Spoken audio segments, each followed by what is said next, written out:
कालच्या लेक्चरला आपण ionic equilibrium हा चॅप्टर चालू केलेला होता. त्यामध्ये आपण केमिकल इक्विलिब्रियम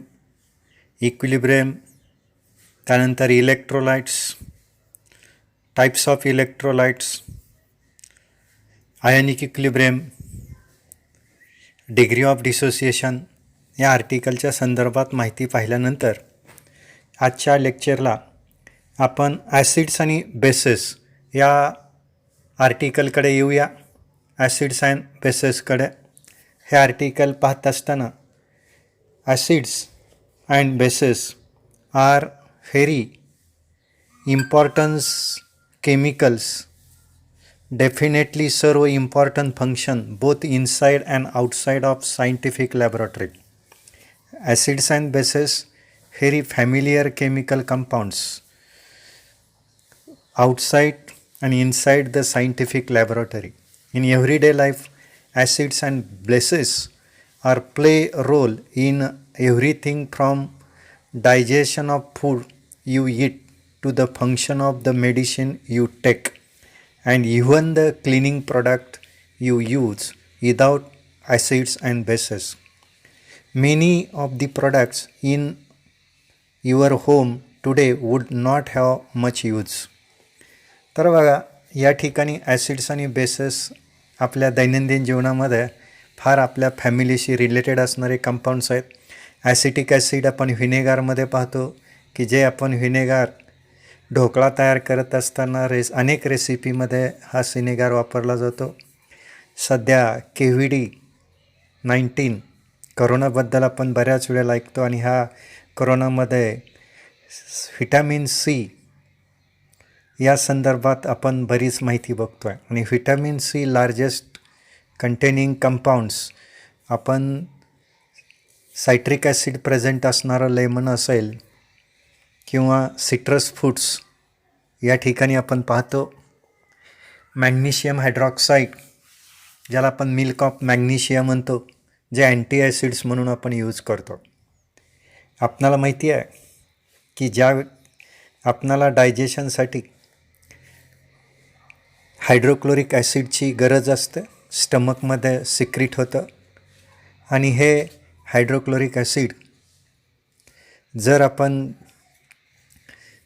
वेळेच्या वेळी नाही जेवण केलं तर हे ॲसिड सिक्रीट होतं आणि ॲसिडिटी क्रिएट होतं. आणि हे ॲसिडिटी क्रिएट झाल्यानंतर आपणाला हार्ट ब्रन किंवा हृदयामध्ये जळजळ होते, चक्कर आल्यासारखं होतं. अशा वेळेला आपण हाऊसहोल्ड पर्पज म्हणून अँटी ॲसिड्स यूज करतो. Anti acids are base which increase the pH in stomach, which neutralize the acid secretion, that is gastric juice, hydrochloric acid. For example, antacids Gelosil आपण घेतो, युनो घेतो, हे सर्व अँटीॲसिड्स आहेत. अँटीॲसिड्स हा base आहे जे ॲसिड सिक्रीट होतं. आणि हे ॲसिड सिक्रीट झाल्यामुळं त्या ठिकाणी आपणाला त्या ॲसिडचं न्यूट्रलायझेशन करणं आवश्यक असतं आणि त्यासाठी आपण अँटीॲसिड्स यूज करतो. Antacids are chemical compound which neutralize the gastric acid, that is hydrochloric acid, during digestion. That acid secretion is due to acid secretion, pH decreases, and to increase the pH and neutralize the acid, the chemical use, that is antacids. In antacid, magnesium hydroxide is present. It is also called milk of magnesia. Ammonia in household cleaning products, sodium hydroxide, then sodium bicarbonate, sodium carbonate, tartaric acids which are present in tamarind paste. बघा, आपणाला माहिती आहे मिल्कमध्ये lactic acid present असतं. Tartaric acid हे आपण चिंचेमध्ये present असतं. चिंचेचे नाव काढल्यानंतर साहजिकच लगेच आपणाला खावीशी वाटते. असं जी चिंच आहे त्या चिंचेमध्ये जे ॲसिड प्रेझेंट आहे ते टार्टारिक ॲसिड्स हे चिंचेमध्ये प्रेझेंट असते आणि आर्टिफिशियली आपण टॅमराइंड पेस्ट चिंचेपासून तयार केलेली असणारी जी पेस्ट आहे त्यामध्ये टार्टारिक ॲसिड प्रेझेंट असतो.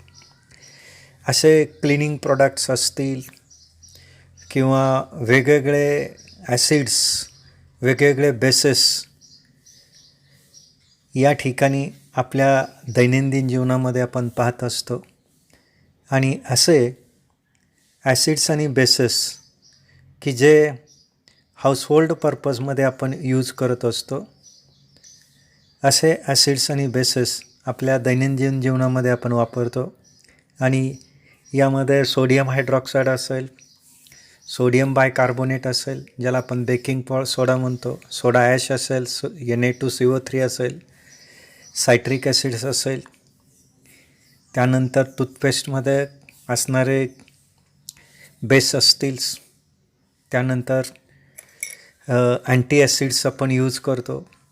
असे वेगवेगळे ॲसिड्स आणि bases in our daily life use in everyday life.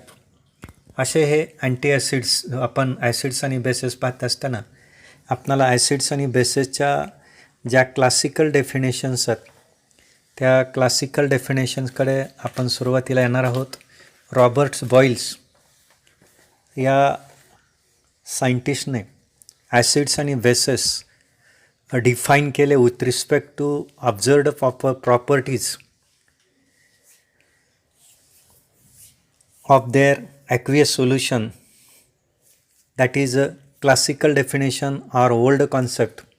An acid is a substance whose aqueous solution has sour taste, turn a blue litmus paper red, react with active metal with evolution of hydrogen gas, neutralize the bases, for example HCl, H2SO4, HNO3.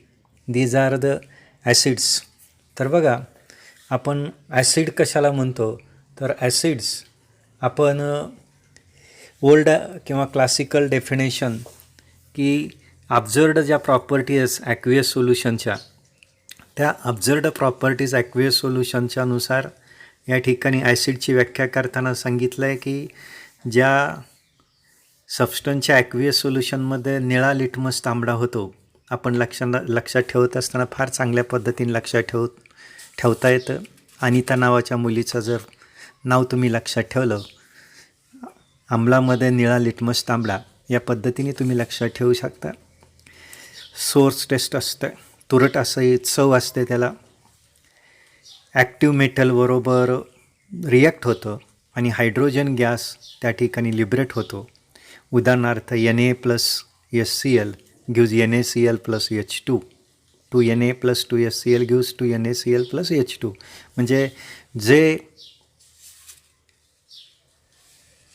Substance वॉटरमध्ये dissolve झाल्यानंतर त्याचं aqueous solution मेटलबरोबर react झाल्यानंतर hydrogen gas जर liberate होत असेल तर साहजिकच त्याला आपण ॲसिड म्हणतो. आणि जे बेसला न्यूट्रलाइज करतं त्यालाही आपण काय म्हणतो, ॲसिड्स म्हणतो.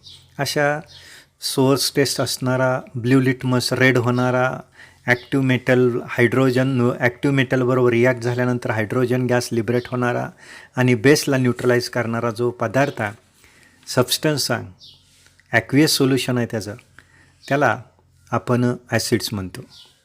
आता बेसच्या बाबतीत क्लासिकल डेफिनेशन जर आपण बघायची ठरवली तर base is a substance whose aqueous solution has bitter taste,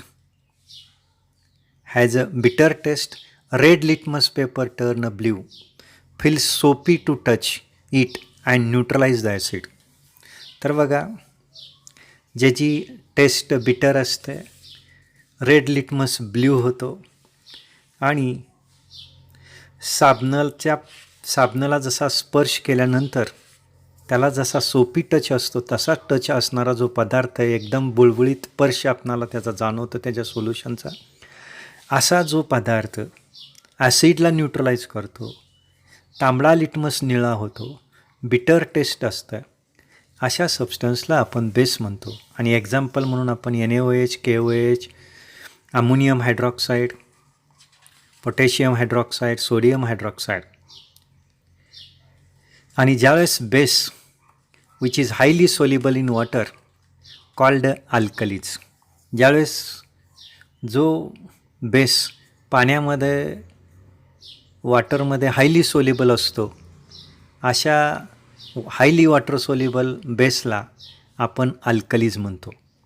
मात्र या ठिकाणी ज्या क्लासिकल डेफिनेशन या ठिकाणी आपण एक्सप्लेन केल्या, ह्या classical definition does not explain why acids and bases have particular properties. परंतु ह्या क्लासिकल ज्या डेफिनेशन आहेत ॲसिड्स आणि बेसेसच्या पर्टिक्युलर प्रॉपर्टी एक्सप्लेन करत नाहीत. आणि त्यामुळं हा जो कॉन्सेप्ट आहे, आपणाला त्यासाठी कॉन्सेप्टनल डेफिनेशनची गरज लागते. आणि मग या ज्या कॉन्सेप्शनल डेफिनेशन आहे त्यामध्ये आपण सुरुवातीला आर्हेनियस थेरी ॲसिड्स आणि बेसेसची आपणाला बघायची आहे. Arrhenius in 1887 proposed a theory of ionization to explain properties of aqueous solution of electrolytes. The compound which gives ions either in molten state or in solution called electrolytes. The compound which gives ions in either or molten state, either in molten state or in solution state gives electrolyte. आता according to Arrhenius theory, acids and bases are defined as follows. आता ॲसिडची definition करत असताना Arrhenius थेरीमध्ये acid कशाला म्हणायचं हे सांगितलं. What is acid? Hydrogen containing compound which produce H+ ions in aqueous solution is called acid. Acids is a substance which contain hydrogen and gives rise to H+ ions in aqueous solution. पदार्थ पाण्यात विरघळल्यानंतर H+ ions देत असेल की ज्या पदार्थामध्ये hydrogen containing compound which produce H+ ions when dissolved in water, aqueous solution. पदार्थ hydrogen containing substance ज्यावेळेस पाण्यामध्ये विरघळतो आणि त्याचं ॲक्वियस सोल्युशन आपणाला H+ आयन्स देतं, त्याला आपण म्हणतो ॲसिड्स. त्याला काय म्हणतो आपण? Acids. For example HCl aqueous water gives H+ aqueous plus Cl- aqueous. आता या ठिकाणी सिंगल ॲरोने दाखवला HCl ॲक्वियस. HCl हे स्ट्रॉंग ॲसिड आहे, स्ट्रॉंग इलेक्ट्रोलाइट आहे, कम्प्लिटली आयोनाइज होतं. आणि जे इलेक्ट्रोलाइट कम्प्लिटली आयोनाइज होतं, 100% आयोनायझेशन आपल्याला पाहायला मिळतं, ज्याचं डिग्री ऑफ डिसोसिएशन अल्फाची किंमत 1 असते, तो आपण असं स्ट्रॉंग इलेक्ट्रोलाइट हे सिंगल ॲरोने दाखवले जातं. आणि म्हणून HCl aqueous gives H+ aqueous plus Cl- aqueous. HNO3 aqueous gives H+ aqueous plus NO3 aqueous, NO3- aqueous. H2SO4 aqueous gives 2H plus aqueous plus SO4 2- aqueous. हे सगळे स्ट्रॉंग ॲसिड्स आहेत. आणि acetic acid CH3COOH aqueous reversible arrow dissolve in water reversible arrow gives CH3COO- plus H+ aqueous. आता या ठिकाणी आपणाला acetic ॲसिडला reversible arrow दाखवलेला आहे. ॲसिटिक ॲसिड हे वीक ॲसिड आहे, पार्शियली आयोनाइज्ड होतं, पार्शियली डिसोसिएट होतं, इनकम्प्लिटली डिसोसिएट होतं, ज्याचा degree of dissociation less than 1 असतं. अशा इलेक्ट्रोलाइटला, अशा ॲसिडला आपण वीक ॲसिड म्हणतो. आणि हे जे वीक ॲसिड आहे ॲसिटिक ॲसिड, ते H+ आयन्स आपल्याला या ठिकाणी देतं वॉटरमध्ये डिझॉल्व झाल्यामुळं. आणि म्हणून ॲसिटिक ॲसिड हे ॲसिड आहे. HClसुद्धा वॉटरमध्ये डिझॉल्व झाल्यानंतर आपल्याला H+ आयन्स देतं आहे, म्हणून ॲसिड H+ HClसुद्धा काय ॲसिड आहे. Arrhenius theory describes H+ ions in water as bare ions. According to Arrhenius theory acid furnish H+ ions in water but actually H plus ions, that is proton, has no independent existence in water. In water it exists as hydronium ions. It exists as a hydronium ion H3O plus ions. तर बघा, we here with conveniently represented them as H plus. RNS theory H plus ions describe करत असताना वॉटरमध्ये आपणाला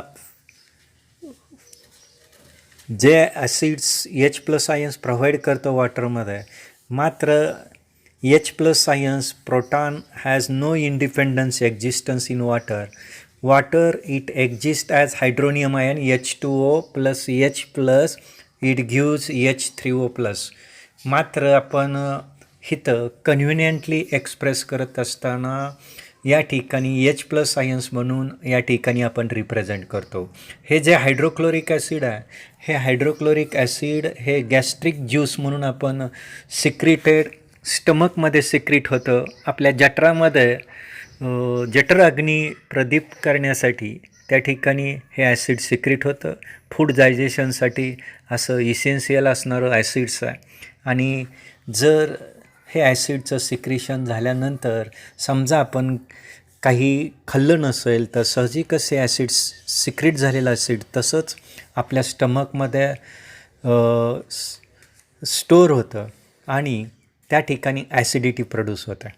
आणि acidity produce झाल्यानंतर त्या ॲसिडिटीकडे आपण जर जास्त प्रमाणात दुर्लक्ष करत गेलो तर त्या ठिकाणी अल्सर क्रिएट होतो. तर असं हे हायड्रोक्लोरिक ॲसिड्स. आपण सेकंड डेफिनेशन बेसचे बघणार आहोत. Base is a substance that contains hydroxide group produces hydroxide ions in aqueous solution is called a base. A hydroxide compound which in aqueous solution produce OH minus ions is called a base. बघा, base कुणाला म्हणतो आपण? ज्या कंपाऊंड्समध्ये OH hydroxide ions present असतो. Hydroxide compound जो असतो तो पाण्यामध्ये डिझॉल्व झाल्यानंतर त्याचं ॲक्वियस सोल्युशन जर OH मायनस आयन्स प्रोड्यूस करत असेल तर त्याला आपण बेस म्हणतो. काय म्हणतो त्याला? Base. Base is a substance. Base is a hydroxide compound, hydroxide substance which dissolve in water and gives OH minus ions or produce OH minus ions is called a base. म्हणजे ज्या कंपाऊंड्समध्ये hydroxide present असतात आणि असा hydroxide compound वॉटरमध्ये dissolve झाल्यानंतर त्याचं aqueous solution OH minus ions form करत असेल, produce करत असेल तर त्याला आपण म्हणतो base. For example NaOH, single arrow NaOH aqueous sodium hydroxide वॉटरमध्ये डिझॉल्व केला, ॲक्वियस सोल्युशन फॉर्म होईल. NaOH aqueous gives Na plus aqueous plus OH minus aqueous. Sodium hydroxide पाण्यामध्ये डिझॉल्व झाल्यानंतर NaOH ॲक्वियस फॉर्म होतो आणि तो OH मायनस आयन्स देतो. म्हणून सोडियम हायड्रॉक्साईड हा बेस आहे. KOH aqueous single arrow gives K plus aqueous plus OH minus aqueous. NaOH KOH हे स्ट्रॉंग बेस आहेत, त्यामुळं सिंगल ॲरो आहे. अमोनियम हायड्रॉक्साईड NH4OH हाही हायड्रॉक्साईड कंपाऊंड आहे आणि हा अमोनियम हायड्रॉक्साईड वॉटरमध्ये डिझॉल्व झाल्यानंतर अमोनियम हायड्रॉक्साईडचं aqueous solution NH4OH reversible arrow gives NH4 plus plus NH4 plus aqueous plus OH minus aqueous. तर या ठिकाणी हा अमोनियम हायड्रॉक्साईडला आपणाला रिव्हर्सिबल ॲरो पाहायला मिळतो आहे, कारण हा अमोनियम हायड्रॉक्साईड हा वीक इलेक्ट्रोलाइट आहे, हा वीक बेस आहे, हा पार्शली आयोनाइज होतो, इनकम्प्लिटली आयोनाइज होतो आणि त्यामुळंच त्या ठिकाणी आयनिक इक्विलिब्रियम आपणाला एक्झिस्ट झालेलं पाहायला मिळतं आहे, रिव्हर्सिबल ॲरो पाहायला मिळतो.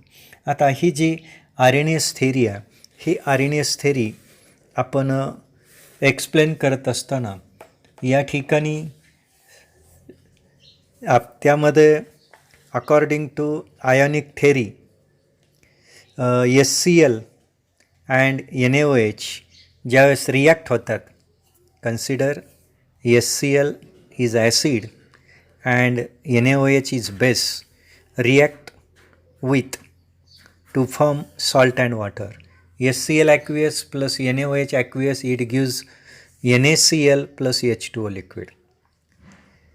According to ionic theory, HCl, NaOH, NaCl is strong electrolyte which can exist in ionic form. According to Arrhenius theory or ionic theory, HCl, NaOH, NaCl has strong electrolyte and त्यामुळे ionic form मध्ये exist असतात.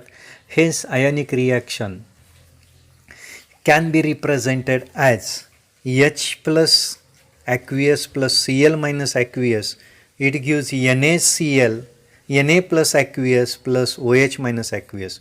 बघा HCl ionic form मध्ये H plus aqueous plus Cl minus aqueous, तसंच NaCl, NaOH, Na plus aqueous plus OH minus aqueous, cancelling common signs on both side. Cl minus ला Cl minus cancel झाला, Na प्लसला Na plus cancel झाला आणि शिल्लक काय राहिलं, HCl आणि NaOH मध्ये रिॲक्शन झाल्यानंतर H आयन्स फॉर्म ॲसिडचा आणि OH मायनस आयन बेसचा शिल्लक राहिला. कॉमन सायन्स डिस्कार्ड झाले, कॅन्सल झाले आणि काय फॉर्म झाला, वॉटर मॉलिक्यूल तयार झाला.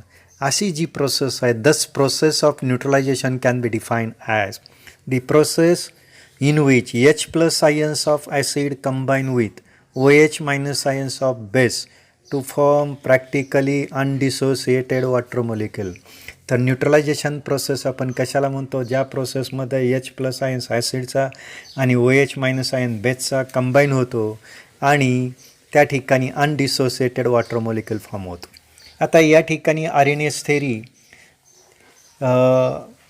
account of properties of different acids and bases and is applicable. तर या ठिकाणी आपण आरएनएस थेरीचे जर लिमिटेशन्स पाहिली, लिमिटेशन्स ऑफ आरएनएस थेरी, पहिलं लिमिटेशन आहे आरएनएस थेरीचं, Arrhenius theory of acids and bases applicable only to aqueous solution, where it is not applicable non aqueous solution. बघा आरएनएस थेरी फक्त आणि ॲसिड्स आणि बेसेससाठी ॲप्लिकेबल आहे की ज्याचं ॲक्वियस सोल्युशन प्रेझेंट असेल, अशाच ॲसिड्स आणि बेसेससाठी ॲप्लिकेबल आहे. नॉन ॲक्वियस सोल्युशनसाठी आरएनएस थेरी ॲप्लिकेबल नाही. HCl ionize in aqueous solution, therefore it behave as strong acid, but in non-aqueous solvents such as benzene, HCl does not ionize. Hence, in non-aqueous solution, HCl does not considered as acid. Arrhenius थेरीच्या म्हणण्यानुसार फक्त जो substance aqueous फॉर्ममध्ये असेल त्याच acid आणि बेससाठी ही theory applicable आहे आणि जर नॉन ॲक्वियस मीडियम असेल तर ही थेरी या ठिकाणी किंवा गॅसियस स्टेटसाठी किंवा नॉन ॲक्वियस मीडियमसाठी ही थेरी ॲप्लिकेबल नाही. म्हणून HCl पाण्यामध्ये विरघळलं तर ॲसिड आहे, स्ट्रॉंग ॲसिड आहे, पण हेच HCl जर बेंझिनमध्ये डिझॉल्व केलं तर आपणाला ते ॲसिड म्हणून कन्सिडर करता येत नाही. This theory fail to explain certain substances like copper sulphate, ferric chloride, carbon dioxide, AlCl3 which does not contain H plus ions but their aqueous solution are acidic in nature. काही आपण copper sulphate बघतो, ferric chloride बघतो, carbon dioxide बघतो, aluminium chloride बघतो, यामध्ये कुठंही H plus ions नाही. हे H प्लस त्याचं ॲक्वियस सोल्युशन कुठंही H प्लस आयन्स देत नाही.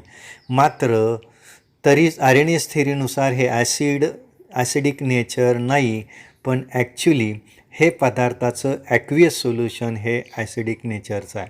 म्हणजे ह्या ठिकाणी आरएनएस थेरी फेल झाली.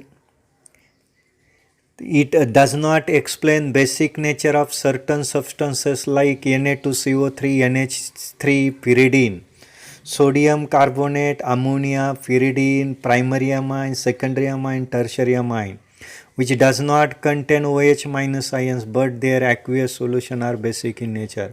बघा या सोडियम कार्बोनेटमध्ये, सोडियम बायकार्बोनेटमध्ये, अमोनियामध्ये, पिरिडीनमध्ये, अमाइन्समध्ये कुठंही OH मायनस आयन्स प्रेझेंट नाही, मात्र ॲक्वियस सोल्युशन त्यांचं बेसिक नेचरचं आहे. Arrhenius theory. According to Arrhenius theory, acids finish H plus ions in water, but H plus ions, acids provide H plus ions in water, but H plus ions, that is proton, has no independent existence in water. In water it exists as hydronium ion H2O plus H plus gives H3O plus. बघा या ठिकाणी आर्यनियस थेरीमध्ये ज्यावेळेस पदार्थ वॉटरमध्ये dissolve होतो त्यावेळेस acid H plus ions provide करतं, proton provide करतं त्याला फ्री. मात्र ॲक्च्युली ह्या प्रोटॉनला कुठंही स्वातंत्र्य असं अस्तित्व पाण्यामध्ये नाही. तो हायड्रोनियम आयनच्या फॉर्ममध्ये H2O plus H plus gives H3O plus. According to this theory, process of neutralization is restricted to aqueous solution only, but it does not explain neutralization reaction between HCl gas and NH3 gas. तर बघा आर्यनियस theory neutralisation प्रोसेससाठी फक्त aqueous सोल्युशनसाठी restricted आहे, परंतु HCl gas आणि NH3 gas हे दोन्ही aqueous नाही, हे दोन्ही गॅसियस स्टेटमध्ये आहेत. या दोघांमध्ये न्यूट्रलायझेशन रिॲक्शन घडते आणि अमोनियम क्लोराईडचं फॉर्मेशन होतं, परंतु आर्यनियस थेरीनुसार आपणाला ही न्यूट्रलायझेशन प्रोसेस एक्सप्लेन करता येत नाही, कारण neutralization process restricted to aqueous solution according to this Arrhenius theory, but it does not explain neutralization reaction between HCl gas and NH3 gas. HCl gas plus NH3 gas use NH4Cl. अशा पद्धतीने आपण या ठिकाणी आर्यनियस थेरीची limitations या ठिकाणी पाहिली. In short आर्यनियस theory काय सांगते? Substance dissolve in waters is called and gives H plus ions is called acid, and substance hydroxide compounds dissolve in water and gives OH minus ions is called base. But limitation, it does not explain basicity of ammonia, sodium bicarbonate. It does not explain acidity of copper sulfate, ferric chloride, CO2, AlCl3. It does not explain, it is not applicable for non-aqueous medium, non-aqueous solution. This theory restriction process of neutralization process is restricted for aqueous solution. It does not explain neutralization between hydrogen chloride and ammonia. This is the limitations of Arrhenius theory. Lowry Bronsted theory. Arrhenius थेरीची माहिती पाहिल्यानंतर आपण Lowry Bronsted थेरीकडे जाऊया. Lowry and Bronsted concept of acids and bases. Lowry Bronsted theory. In an attempt to overcome some of the limitations of Arrhenius concept of acid-base behavior, more general definition for acid-base, which is applicable to aqueous as well as non-aqueous solution, was proposed almost simultaneously in 1923 by J.N. Bronsted in Denmark and T.M. Lowry in England. तर बघा आर्यनियस theory फक्त applicable आपल्याला माहिती आहे aqueous सोल्युशनसाठी. Acids आणि bases behaviour more general definitions aqueous आणि non aqueous सोल्युशनसाठी पहिल्यांदा त्याच वेळेला प्रपोज केली. डेन्मार्कमधला जो सायंटिस्ट होता, केमिस्ट होता ब्रोन्स्टेड, J.N. ब्रोन्स्टेड आणि T.M. लोरी इंग्लंडमधले हा केमिस्ट, या दोघांनी ही थेरी प्रपोज केली. एक्सटेंडेड आर्यनियस थेरी, ह्या दोघांनी आर्यनियस थेरी एक्सटेंड केली की जी थेरी ॲक्वियस मीडियम आणि नॉन ॲक्वियस मीडियमसाठी ॲप्लिकेबल असेल. आणि त्यामध्ये त्यांनी ॲसिडची डेफिनेशन करताना या पद्धतीने केली. Acid is defined as substance having tendency to lose or to donate one or more proton. Substance that donate proton, substance that gives proton, substance having tendency to lose one or more proton is called acid. For example, HCl gives H plus Cl minus. आता बघा, हीच theory आपणाला ॲसिडची व्याख्या आणखी वेगळ्या पद्धतीने सांगता येईल. Substance gives proton and form conjugated base is called acid. HF gives H plus F minus. HCl gives H plus Cl minus. आता आपल्याला या ठिकाणी लक्षात येतं की HClने प्रोटॉन डोनेट केला, HClने प्रोटॉन लॉस केला आणि क्लोराईड आयनचं फॉर्मेशन घडलं. हा जो क्लोराईड आयन्स आहे, हा क्लोराईड आयन्स हा बेस आहे आणि ह्या बेसला आपण कॉन्ज्युगेटेड बेस म्हणतो. HCl हे स्ट्रॉंग ॲसिड आहे आणि त्यापासून तयार झालेला जो बेस असेल Cl मायनस हा क्लोराईड हा वीक बेस असणार आहे, कारण ॲसिड जे आपण यूज केलेलं होतं ते स्ट्रॉंग ॲसिड यूज केलेलं होतं. HF हे वीक ॲसिड आहे आणि पार्शली आयोनाइज होईल. HF reversible arrow H plus F minus. आता या ठिकाणी HFने प्रोटॉन डोनेट केला त्यामुळं ते ॲसिड आहे आणि त्या ठिकाणी फ्लोराईड आयनचं फॉर्मेशन घडलं. हे फ्लोराईड आयन्स हा बेस आहे, याला आपण म्हणतो conjugated base, self generated base. ॲसिडने जनरेट केलेला, सेल्फ जनरेट केलेला बेस. हा बेस मात्र ॲसिड वीक आहे, मात्र त्यापासून तयार झालेला जो बेस आहे फ्लोराईड आयन्स हा स्ट्रॉंग बेस आहे, कारण हा फ्लोराईड आयन्ससुद्धा H प्लस आयन्स पुन्हा गेन करू शकतो, त्यामुळं तोही काय झाला बेस होऊ शकतो. ह्या बेसला आपण कॉन्ज्युगेटेड बेस म्हणतो. ॲसिडची डेफिनेशन मी सांगितली. आता मी बेसची डेफिनेशन सांगताना साहजिकच base is a defined as substance having tendency to accept or to add one or more protons or H plus ions is called a base. In short, for example, NaOH gives Na plus OH minus. Arrhenius theory नुसार हा base आहे. For example NH3 plus H plus reversible arrow NH4 plus. तर या ठिकाणी NH3ने proton accept केला, proton NH3मध्ये add झाला आणि त्यामुळं अमोनिया हा या ठिकाणी काय झाला बेस झाला आणि अमोनियाने प्रोटॉन ॲक्सेप्ट केल्यानंतर प्रोटॉन त्यामध्ये ॲड झाल्यानंतर H प्लस आयन्स अमोनियामध्ये ॲड झाल्यानंतर अमोनियम आयनचं फॉर्मेशन घडलं. NH3 plus H plus reversible arrow NH4 plus. आणि मात्र त्यापासून ज्यावेळेस NH3ने H प्लस आयन्स ॲक्सेप्ट केला, गेन केला, त्यावेळेस अमोनियम आयनचं फॉर्मेशन घडलं आणि हा अमोनियम आयन्स हा कॉन्ज्युगेटेड ॲसिड आहे, कारण हा NH4 प्लस काय करणार आहे प्रोटॉन देणार आहे आणि म्हणून काय फॉर्म होईल NH4 plus gives NH3 plus H plus. आणि म्हणून या ठिकाणी NH4 प्लस हा कॉन्ज्युगेटेड बेस आहे, कॉन्ज्युगेटेड ॲसिड्स आहे.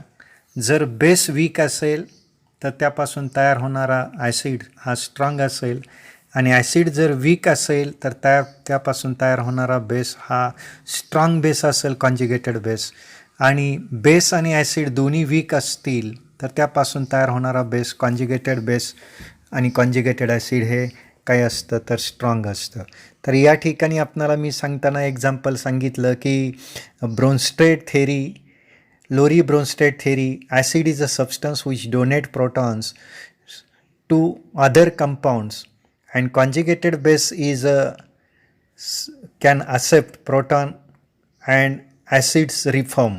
त्याला आपण काय म्हणतो तर बेस म्हणतो. या ठिकाणी मी एक्झाम्पल सांगताना सांगितलं की acid reversible arrow proton plus conjugated base, base reversible arrow base plus proton reversible arrow conjugated acids. या ठिकाणी बेसच्या बाबतीत मी आपणाला सांगितलं की base plus proton gives conjugated acid आणि acid gives proton plus conjugated base.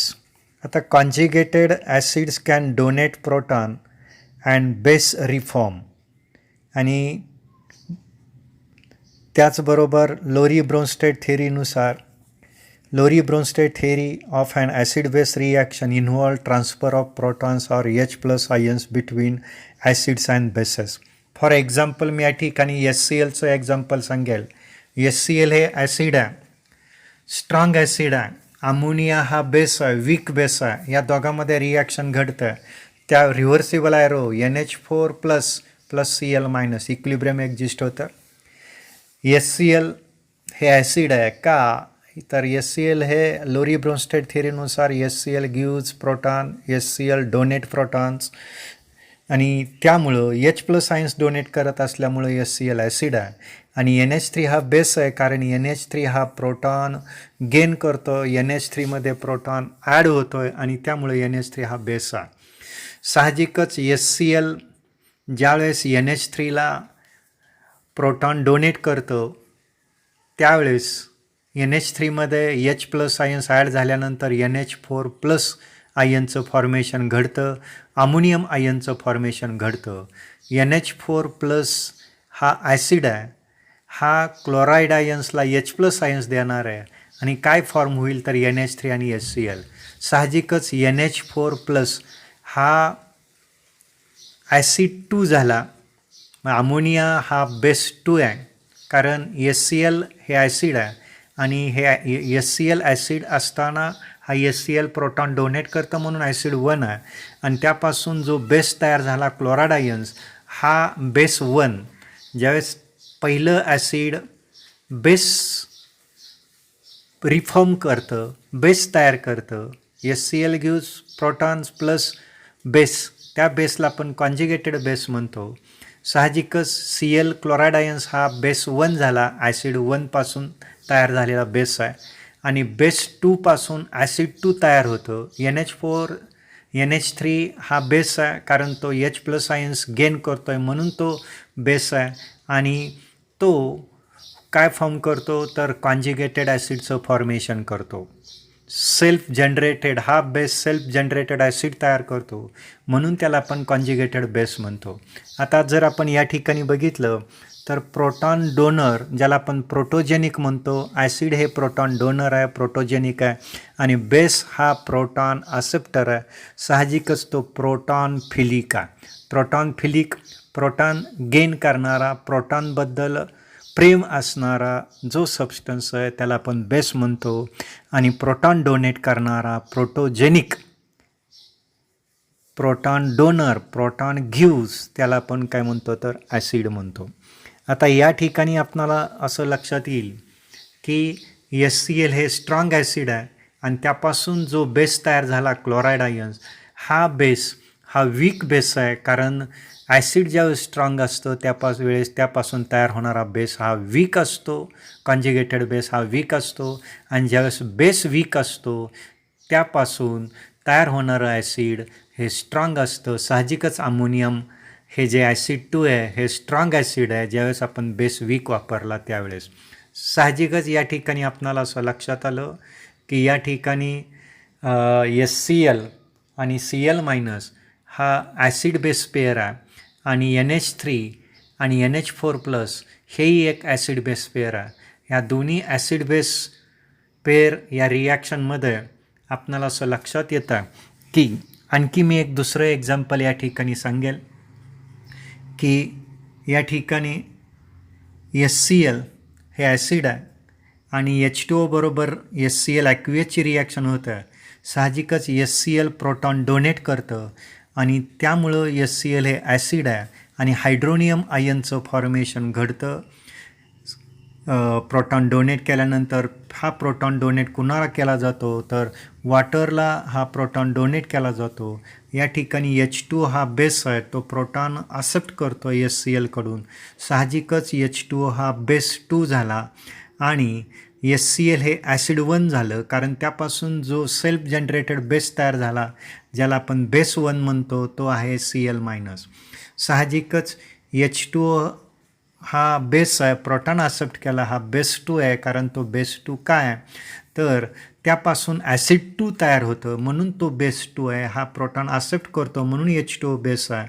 आणि ज्यावेळेस त्यांनी प्रोटॉन ॲक्सेप्ट केला त्यावेळेस सेल्फ जनरेटेड ॲसिड तयार झालं H3O+, त्याला आपण म्हणतो हायड्रोनियम आयन, ऑक्झोनियम आयन्स. हे ॲसिड 2 आहे. कारण हे ॲसिड का आहे हायड्रोनियम आयन्स, तर हे हायड्रोनियम आयन्स हा क्लोराईड आयन्सला प्रोटॉन डोनेट करतं म्हणून H3O+ काय ॲसिड 2 आहे. क्लोराईड आयन बेस का आहे, तर क्लोराईड आयन्स H3O+ करून प्रोटॉन ॲक्सेप्ट करतो. H3O+ प्रोटॉन डोनेट करेल, H+ आयन्स डोनेट करेल, chloride ions H+ ions accept करेल. त्यामुळं क्लोराईड आयन्स बेस आहे आणि H3O+ ॲसिड आहे. साहजिकच मी आणखी एक एक्झाम्पल सांगेल. NH3 आणि H2O मधला NH3 aqueous plus H2O liquid gives NH4+ aqueous plus OH-. आता याही रिॲक्शनमध्ये आपणाला असं लक्षात येतं की अमोनिया हा बेस आहे, हा प्रोटॉन डोनेट करतो, बेस आहे कारण वॉटरकडून तो प्रोटॉन ॲक्सेप्ट करतो आणि त्यामुळं साहजिकच हा बेस सेल्फ जनरेटेड ॲसिड तयार करतो. NH3 हा बेस आहे हा आणि H2O हे ॲसिड आहे कारण ते प्रोटॉन या ठिकाणी डोनेट करतात आणि त्यामुळं हे ॲसिड 1 असेल आणि OH- हा बेस 1 असेल. आणि ह्या ॲसिड बेसने ह्या NH3ने प्रोटॉन ॲक्सेप्ट केला आणि काय फॉर्म झालं तर NH4+ तयार झाला.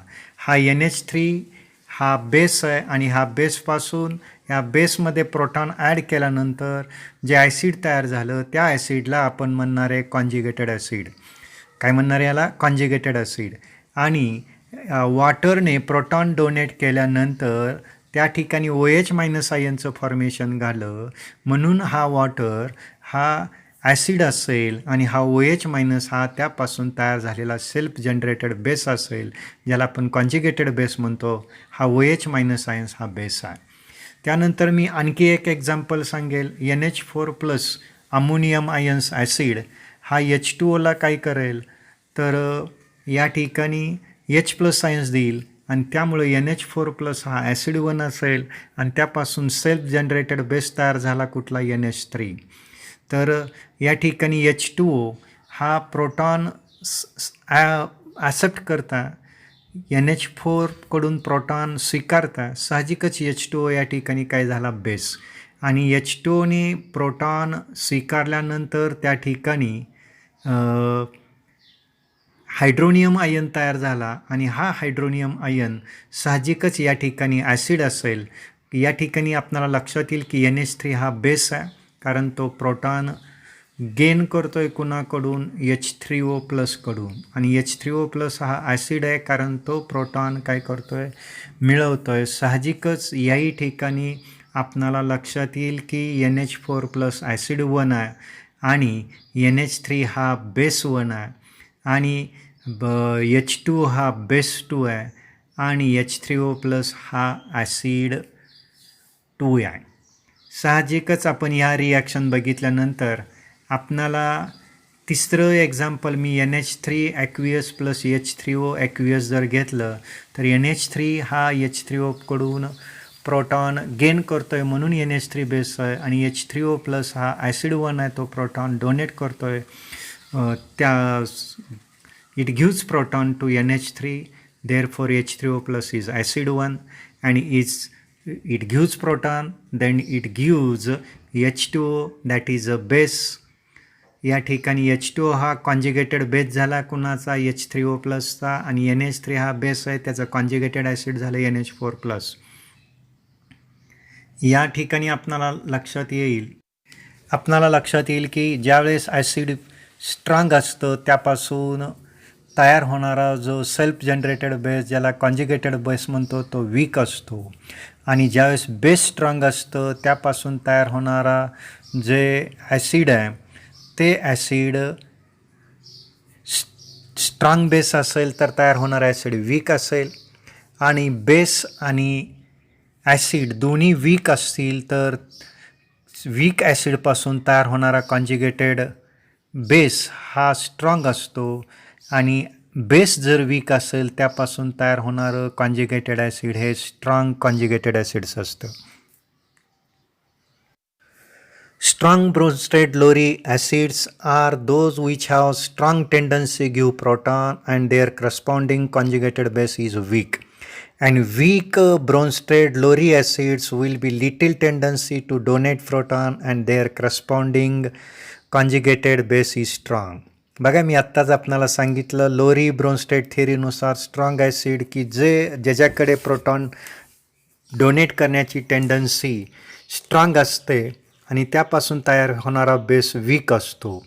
आणि वीक ब्रोन्स्टेड लोरी ॲसिड्स ज्यावेळेस लिटिल टेंडन्सी प्रोटॉन देण्याची टेंडन्सी कमी असते त्या ॲसिडकडे त्यावेळेस ते ॲसिड वीक असतं, मात्र त्यापासून तयार होणारा कॉन्जुगेटेड बेस हा स्ट्रॉंग असतो. साहजिकच ॲसिटिक ॲसिड हे वीक आहे कारण it has lesser tendency to give proton but their conjugated base acetate ions is stronger base. तर perchloric acid HClO4 conjugated base perchlorate ClO4 minus. Hydroiodic acid HI त्याचा conjugated base iodide ions. Hydrobromic acid HBr त्याचा conjugated base bromide ions. Hydrochloric acid त्याचा conjugated base chloride ion. Sulphuric acid त्याचा conjugated base hydrogen sulphate ions HSO4 minus ion. Nitric acid त्याचा conjugated base nitrate ion NO3 minus. Hydronium ion H3O plus त्याचा conjugated base H2O. Hydrogen sulphate ion HSO4 minus त्याचा conjugated base sulphate ions SO4 2 minus. Nitrous acid HNO2 त्याचा conjugated base nitrate ions. Acetic acid त्याचा conjugated base acetate ions CH3CO minus. Carbonic acid H2CO3 त्याचा conjugated base hydrogen carbonate ions HCO3 minus. Ammonium ion त्याचा conjugated base NH3. Hydrogen carbonate ion HCO3 minus त्याचा conjugated base CO3 2 minus. Water त्याचा conjugated base hydroxide ions.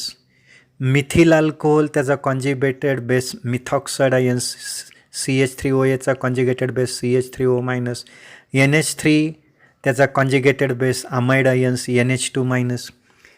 Summary जर आपण पाहिली तर Lowry Bronsted theory substance which donate proton to other compound and form conjugated base, and Bronsted Lowry base is substance which accept protons and form other compounds and form conjugated base. Strong acid and strong base ionize completely in aqueous solution, whereas weak acid and weak base ionize partially in aqueous solution. Water molecule is amphoteric in nature.